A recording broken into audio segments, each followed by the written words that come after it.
Implantation.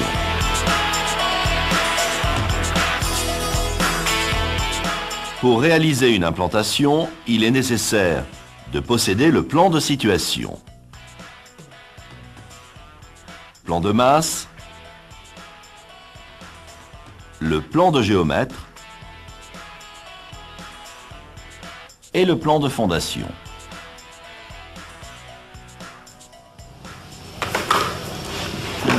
Monsieur Catino, donc je vous demande de mettre cet axe-là. Donc l'axe ici.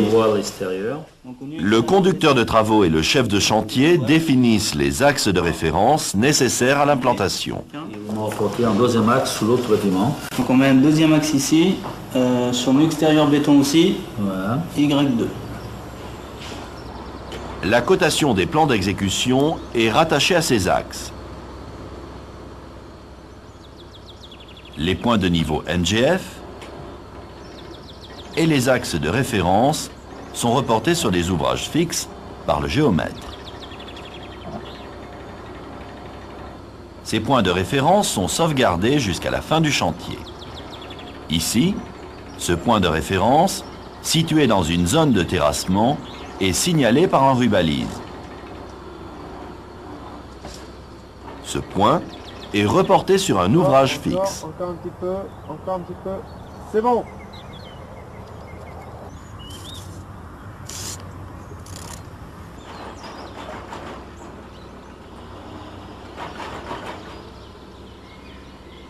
Les axes des murs sont reportés sur les chaises à partir du plan de fondation. Le plan de fondation définit les axes de fil.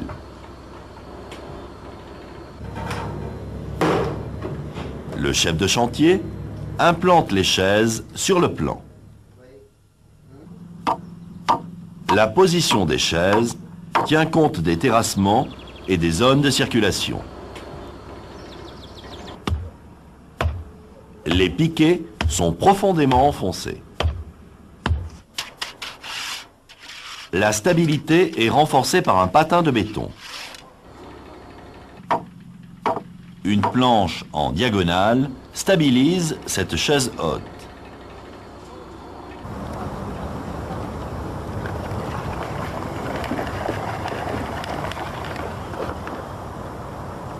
Les axes sont tracés sur les chaises.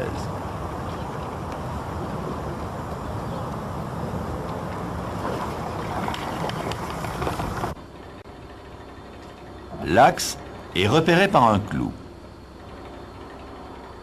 L'épaisseur du mur est repérée par ces deux clous.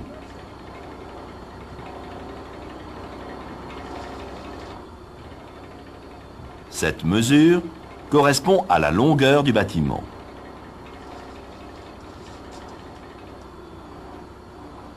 Ici, la mesure n'est pas prise de niveau.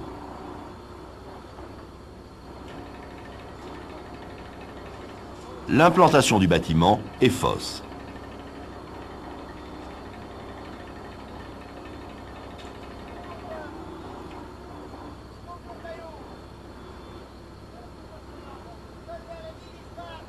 Pour être précis dans les prises de mesure, les chaises doivent être de niveau entre elles. Un trait de niveau définit la hauteur des planches.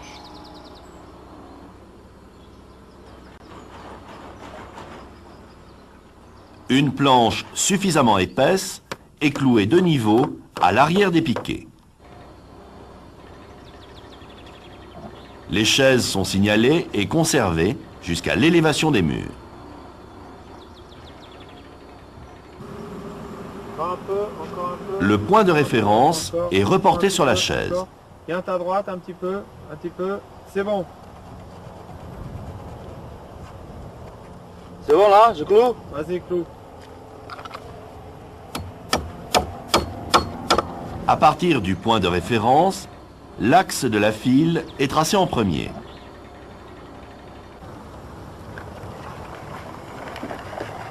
Pour éviter les risques d'erreur, les cotes sont cumulées.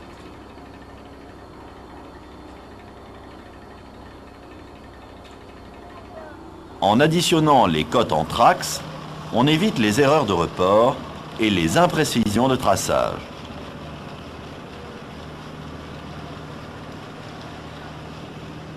Le cumul des différentes mesures doit être égal à la cote totale.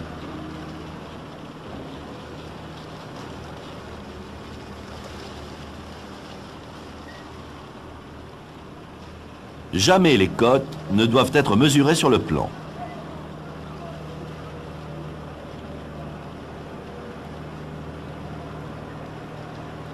Le plan de terrassement définit les niveaux et les talus.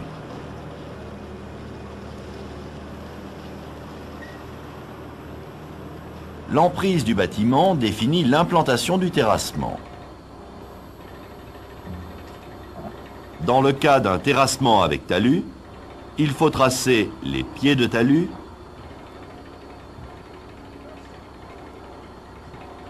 et les têtes de talus.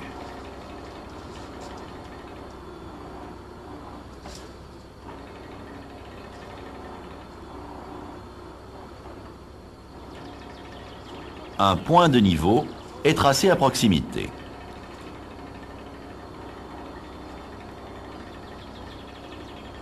Les réseaux enterrés sont repérés. L'axe de la file est descendu au sol.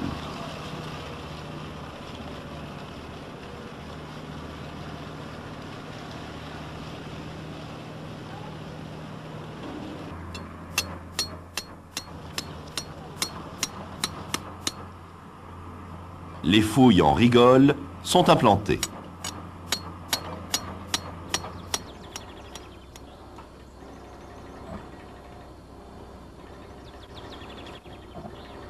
Les fouilles sont tracées au plâtre. Le prolongement du traçage permet de conserver l'alignement des fouilles pendant le terrassement.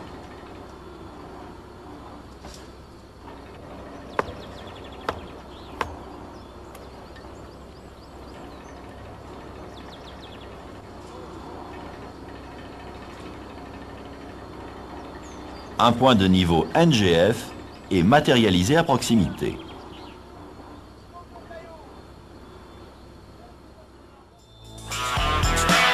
Terrassement en pleine masse. Un débroussaillage peut être nécessaire avant d'implanter les fondations. C'est bon? Encore un peu. Ah, c'est bon là.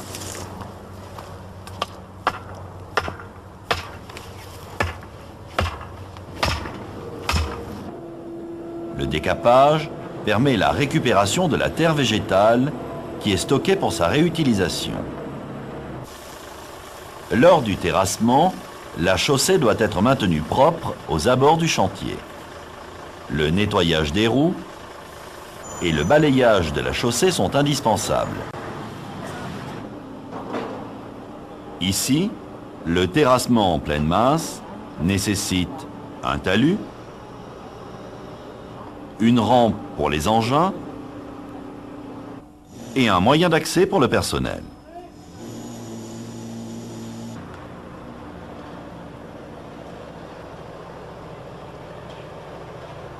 En général, la nature du terrain ne permet pas la réalisation de parois verticales dans le terrassement. Pour éviter les glissements de terrain, un talus est nécessaire. L'angle du talus est défini par le rapport de sol. En règle générale, on applique une pente minimale de 1 pour 1 qui correspond à un angle de 45 degrés.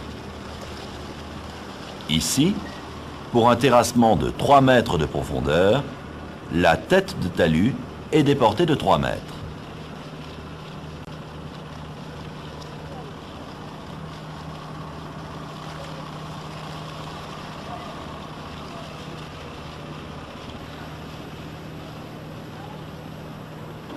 Pour un terrassement en pleine masse, les pieds des talus sont tracés en retrait de l'ouvrage à au moins 1,50 m.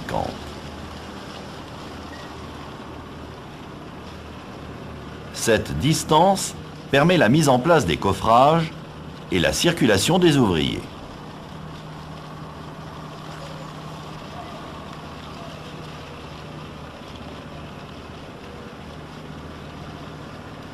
La tête du talus est tracée.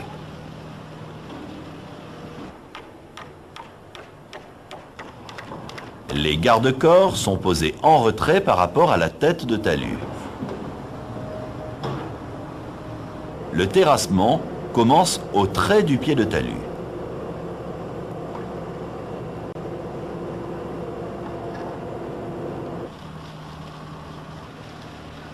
Une bâche imperméable protège le talus des eaux de ruissellement. La bâche est maintenue par une planche.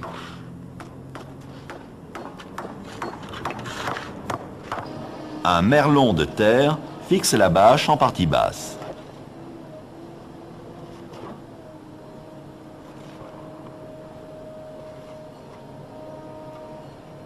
La réalisation d'une rigole en tête de talus recueille les eaux de ruissellement.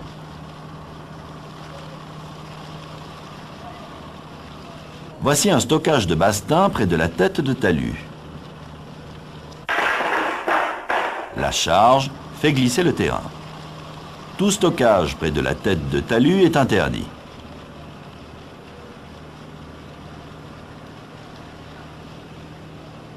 L'éloignement de la zone de stockage est fonction de la nature du sol et de la charge à stocker. Un contrôle permanent assure le bon niveau de terrassement.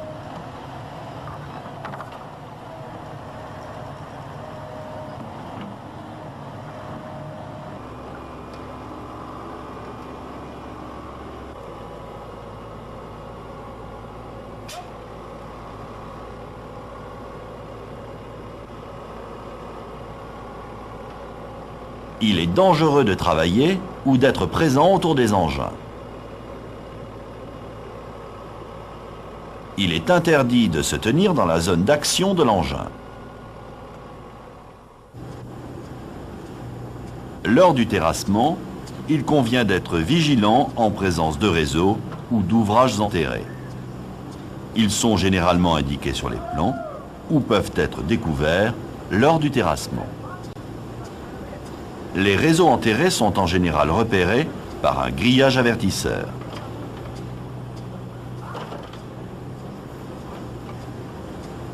Le grillage avertisseur est positionné à environ 20 cm au-dessus des canalisations.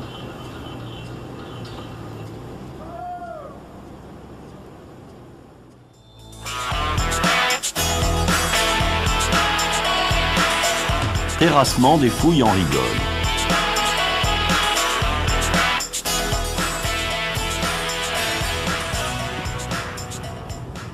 Les fouilles sont tracées au plâtre.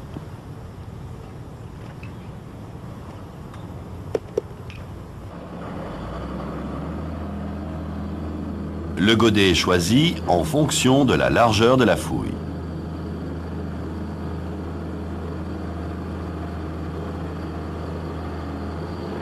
Lors du terrassement, une poche d'air avec de l'eau est découverte. Toute modification dans l'aspect du terrain est signalée au chef de chantier.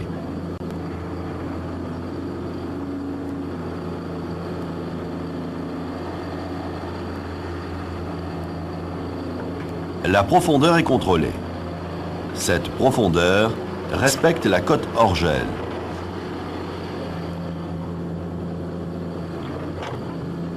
Voici une fondation enterrée.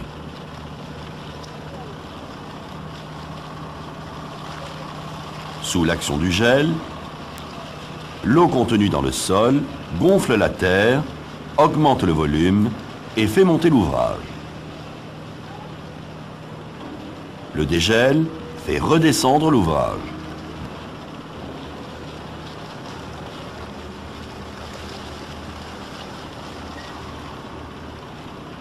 Dans ce cas, une des semelles est dans la zone gelable. La partie avant monte et des désordres apparaissent. Les fondations doivent être assises sur un sol hors gel. Cette cote de profondeur varie en fonction des zones géographiques. Ici, la cote hors gel est de moins 80 cm.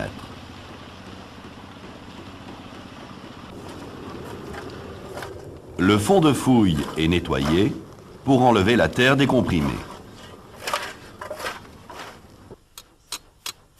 Les piquets correspondent à la rase du béton de propreté.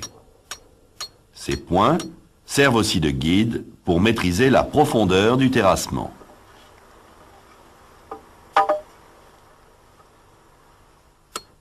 Le fond de la forme doit être plan et propre.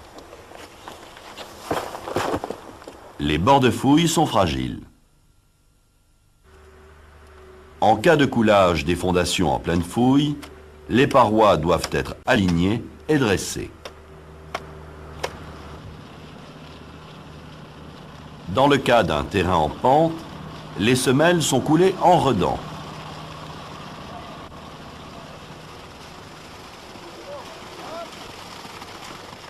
Le béton de propreté est coulé immédiatement après le terrassement pour empêcher la décompression du sol. Le béton de propreté est nivelé. Choix du système de fondation.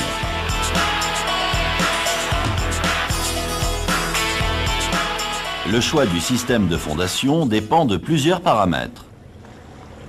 L'étude du sol, l'environnement,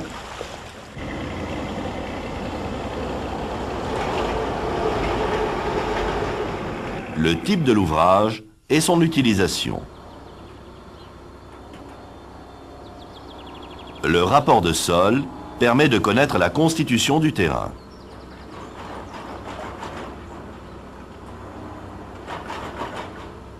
Chaque couche du sol a une résistance différente. Le bureau d'études recherche le bon sol et détermine le taux de travail. Ici, nous recherchons quel poids peut supporter le sol sans se tasser.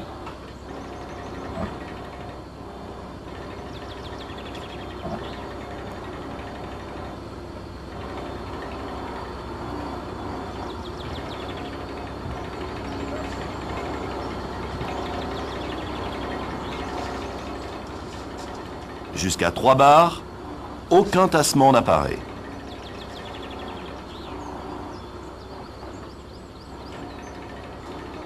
Le sol se tasse à partir de 3 bars, c'est-à-dire 3 kg au centimètre carré. Une cote d'ancrage est définie par rapport à cette mesure.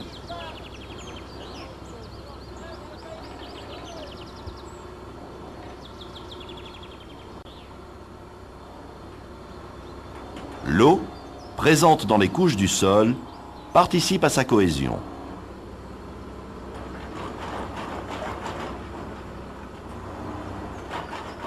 Ce bâtiment traverse une nappe d'eau.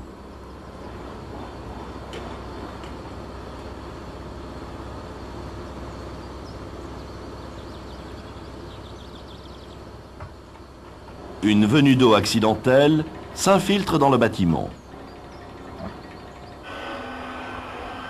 Un pompage excessif et prolongé aspire l'eau en entraînant les fines, ce qui modifiera la cohésion du terrain.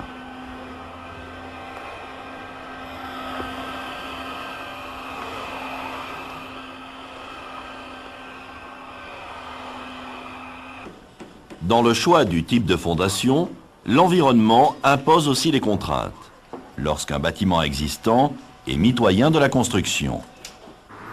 Lorsqu'un bâtiment est construit sur un terrain en pente. Lorsqu'un immeuble est situé près d'un cours d'eau ou à proximité d'un réseau de chemin de fer. D'autres critères influent également sur le système de fondation. Un immeuble de grande hauteur. Un ouvrage enterré ou la méthode de réalisation. Ici, un chantier réalisé en top.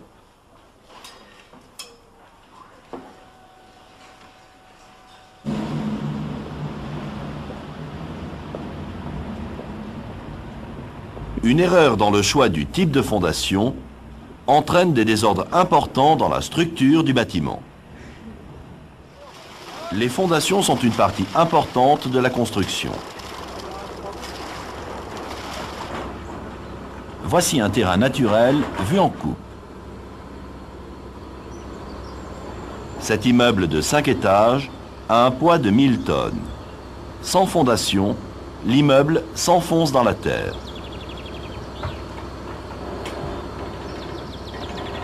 Voici un terrain avec talus.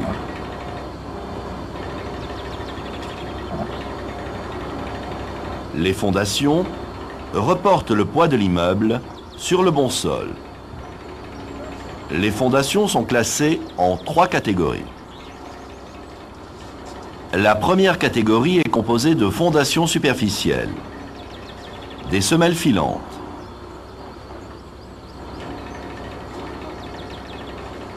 ici des semelles isolées, et ici un radier général.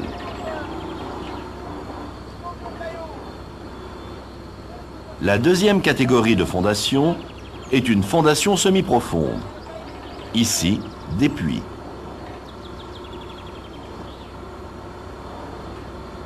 La troisième catégorie de fondation est la fondation profonde. Ici, des pieux. Et ici, des parois moulées.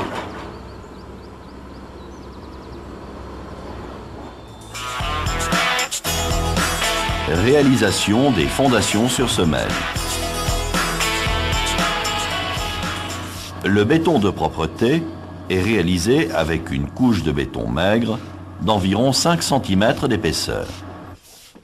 Ce béton de propreté facilite le nettoyage du fond de fouille.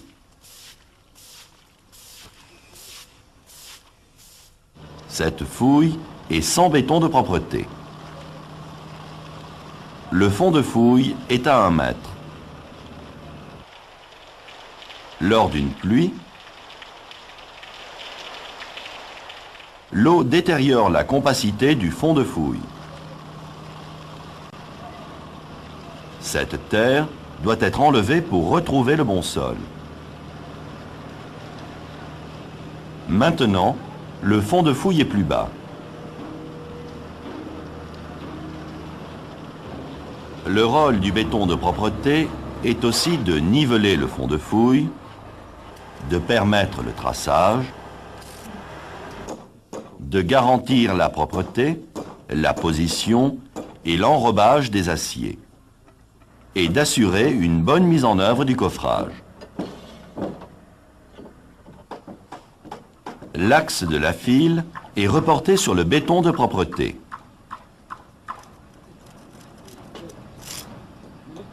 La largeur de la semelle est tracée. Les réservations sont tracées.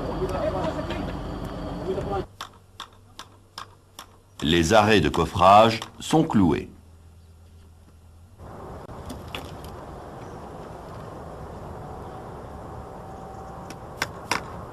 Les joues sont posées.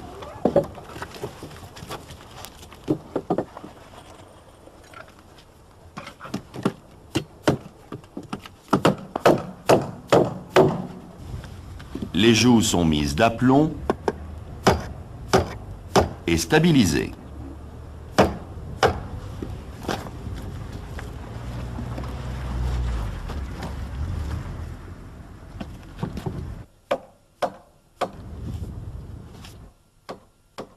Les joues sont alignées.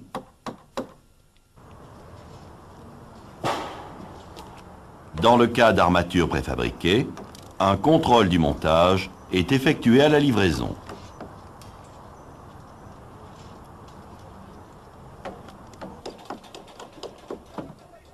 L'étiquette est vérifiée. Les armatures des fondations sont posées.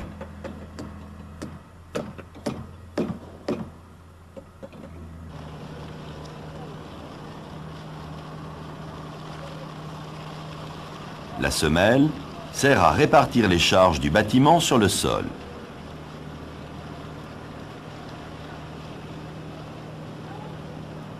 Cette semelle n'est pas armée. Sous la charge, la partie inférieure se déforme. Cette zone travaille en traction.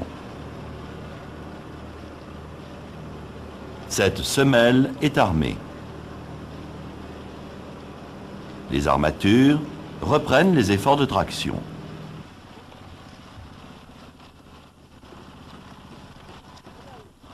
L'armature est composée d'aciers principaux, d'acier de chaînage, d'acier de montage, d'acier de reprise d'ouvrages verticaux.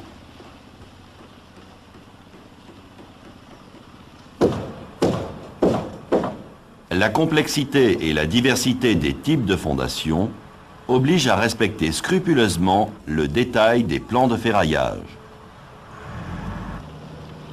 Il faut assurer le recouvrement des barres d'acier. Ce recouvrement est en règle générale de 50 fois le diamètre.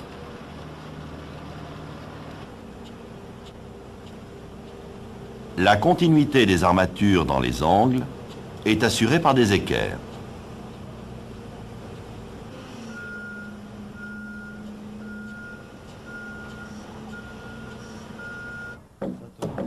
Les cales d'enrobage sont posées.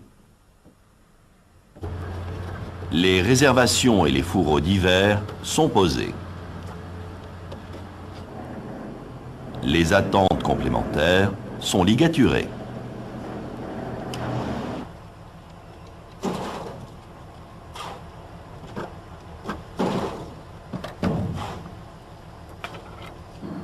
Un clou marque la rase supérieure de la semelle. Les aciers et le fond de fouille doivent être maintenus propres. Ici, les mottes de terre sont enlevées. Les extrémités des aciers verticaux doivent être protégées. Un dernier contrôle permet de vérifier l'ensemble du coffrage et des armatures. Le chef de chantier vérifie que la composition du béton est adaptée aux fondations. La consistance du béton doit faciliter sa mise en œuvre. Tout rajout d'eau est interdit. Voici 2 semelles de béton qui viennent d'être coulées.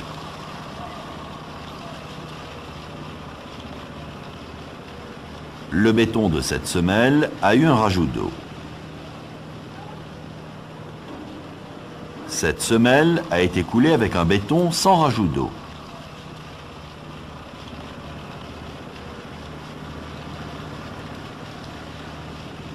L'eau rajoutée prend un certain volume dans le béton.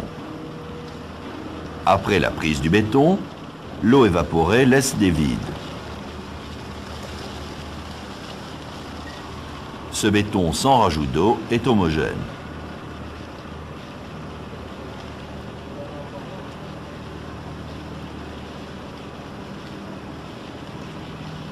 Le rôle essentiel du béton est de résister à la compression.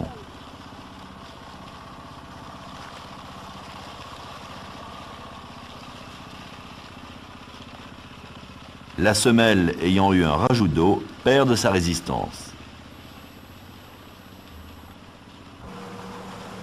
La vitesse de coulage doit être maîtrisée pour éviter le déplacement des aciers. Le béton est vibré. Tout éboulis de terre tombé accidentellement dans le béton est impérativement enlevé.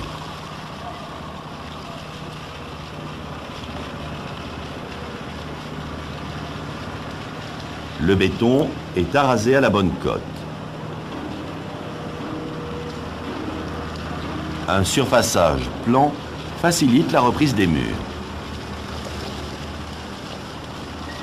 La position des attentes est contrôlée à l'aide du cordeau. Ici, les aciers sont mal positionnés. Les aciers sont redressés pendant que le béton est encore frais.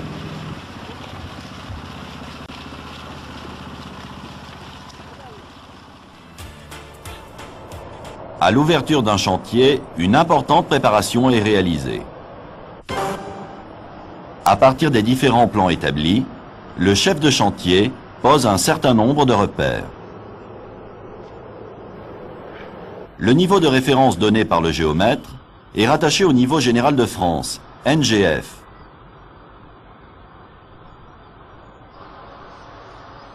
Il correspond au niveau du sol fini du rez-de-chaussée. L'ouvrier procède à l'implantation générale des chaises. La chaise d'implantation est constituée de piquets et d'une planche horizontale appelée broche. Le dessus des broches sont toutes au même niveau. Ici, 2 clous en biais servent de repère d'axe. C'est à partir de ces repères que l'ouvrier va réaliser la semelle de fondation.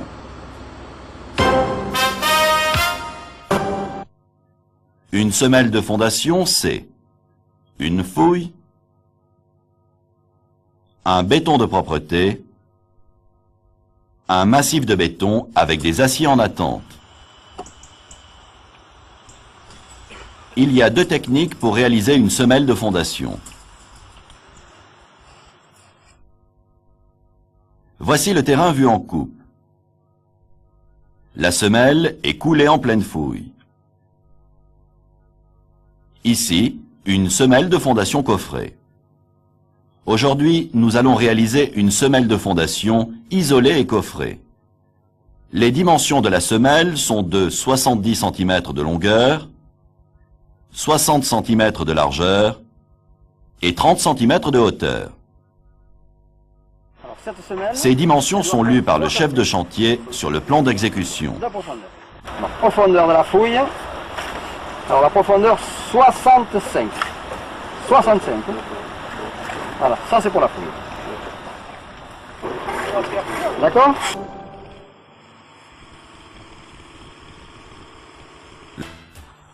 L'ouvrier implante la fouille. Pour la file 13, il mesure 95 cm d'un côté et 75 cm de l'autre côté de l'axe. Pour la file P, il mesure 80 cm de part et d'autre de l'axe. Les piquets matérialisent l'implantation de la fouille.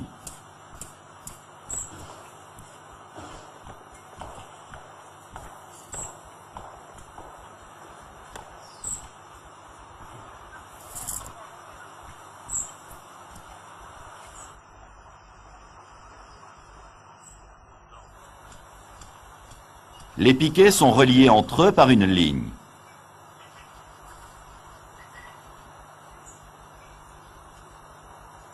Le rectangle ainsi formé matérialise les bords de la fouille. L'ouvrier trace l'implantation de la fouille avec du plâtre. L'ouvrier doit faire attention à faire dépasser les traces aux 4 coins. Un contrôle est effectué pour vérifier que les fils sont les bonnes et que les côtes reportées au sol sont exactes. Là, c'est bon. On prend cet axe. Alors, cet axe. Là. Alors là, on doit avoir 80. Bon.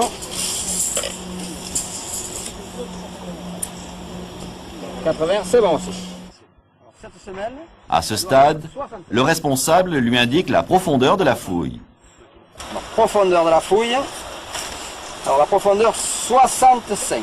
La profondeur est de 65 cm par rapport à la plateforme.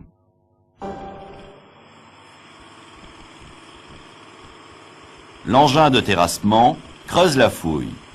La profondeur de la fouille est de 65 cm.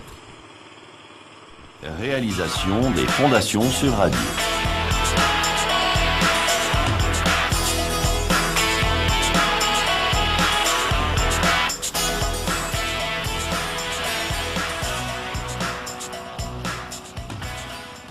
Ici, le sol est de mauvaise qualité. Les fondations s'enfoncent sous le poids du bâtiment et l'ensemble bascule. Le radier répartit les charges sur l'ensemble du terrain de faible portance. Le fond de forme est nivelé.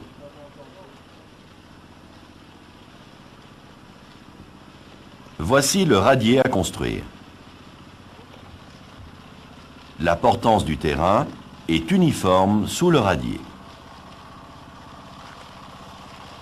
Dans le cas de traversée de réseau sous le radier, la portance du terrain ne doit pas être modifiée.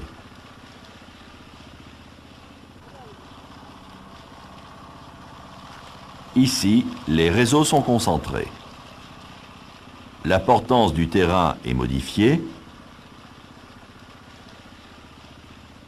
Des désordres apparaissent. Les aciers sont posés sur un béton de propreté. Un béton de propreté garantit le calage et la propreté des aciers et permet le traçage. Ici, le traçage d'une réservation.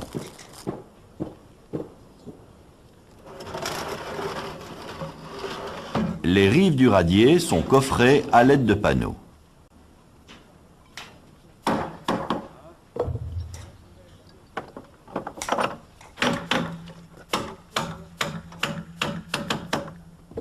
Les panneaux sont assemblés.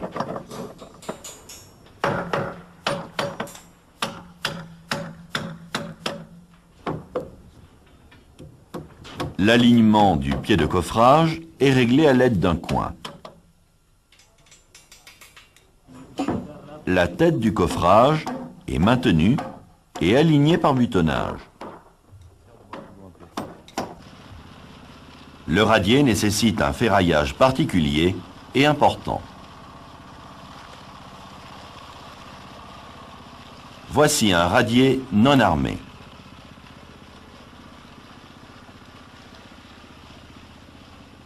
Le poids du bâtiment provoque la déformation du radier. Des zones tendues apparaissent.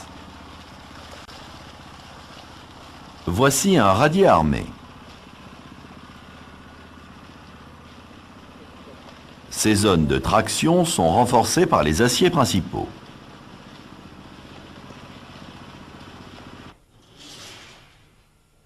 La nappe supérieure est maintenue par des chaises.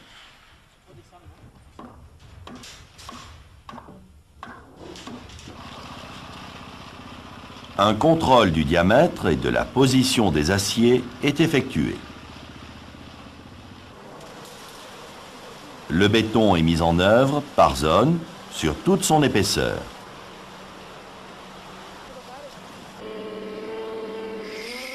La vibration est réalisée avec une aiguille adaptée. Le surfaçage est adapté à la finition souhaitée.